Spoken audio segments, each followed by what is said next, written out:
పెళ్లైన తర్వాత రోజూ కలయిక చేయడం వల్ల మహిళలు బరువు పెరుగుతారా? పెళ్లి తర్వాత మహిళలు బరువు పెరగటానికి అనేక కారణాలున్నాయి. అందులో ఒకటి కలయికకు సంబంధించి శరీరంలో అనేక మార్పులు జరుగుతాయి. పెళ్లికి ముందు 40 నుండి 45 కిలోలున్న వారు పెళ్లి తర్వాత ఏకంగా 50 నుండి 60కి చేరుకుంటారు. పెళ్లయ్యాక లైంగిక సంబంధాల వల్ల ఇలా జరుగుతుందని చాలామంది అపోహపడుతారు. అయితే ఇది అపోహ మాత్రమేనా లేదా దీని వెనుక ఏదైనా శాస్త్రీయ కారణాలు ఏవైనా ఉన్నాయా?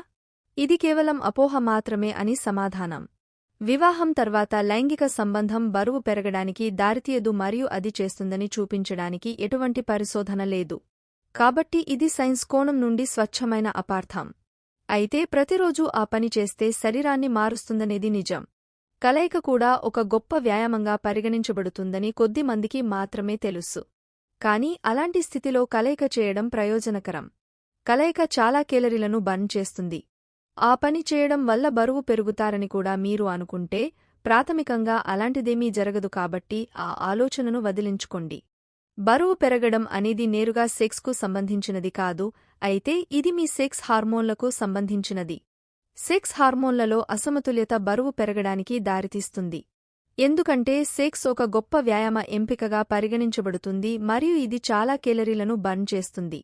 అందుకే బరువు పెరగడానికి దీనికి సంబంధం లేదు. హార్మోన్ల అసమతుల్యత జన్యుశాస్త్రం, ఆహారం, జీవనశైలి, ఒత్తిడి మరియు ఇతర హార్మోన్లు మొదలైన అనేక కారణాల వల్ల కావచ్చు. ఈస్ట్రోజన్, ప్రొజెస్టెరాన్, టెస్టోస్టెరాన్ మరియు డిహెచ్ఏ అన్నీ సెక్స్ హార్మోన్లు. అదనంగా థిఖత్ లేదా అకాల పెరిమెనోపాజ్ కూడా మహిళల్లో బరువు పెరగడానికి కారణం కావచ్చు. కాబట్టి ఈ విషయంలో చాలా శ్రద్ధ వహించండి. ఈ సమస్యను నివారించడానికి ఏమి చేయాలో తెలుసుకుందాం. మీరు హార్మోన్ అసమతుల్యత కారణంగా బరువు పెరుగుతుంటే మీరు మీ ఆహారంపై ప్రత్యేక శ్రద్ధ వహించాలి. జంక్ ఫుడ్ మరియు ఫ్రైడ్ ఫుడ్స్ లేదా స్పైసీ ఫుడ్స్ తక్కువగా తినాలి. పుష్కలంగా నిద్రపోండి. ఒత్తిడి, నిస్పృహ, ఆందోళన వంటి వాటి బారిన పడకుండా జాగ్రత్తపడండి. మీ హార్మోన్లను సమతుల్యంగా ఉంచడానికి ఆరోగ్యకరమైన జీవనశైలిని అనుసరించండి. అలాగే యోగా, వ్యాయామంపై ఎక్కువ దృష్టి పెట్టండి.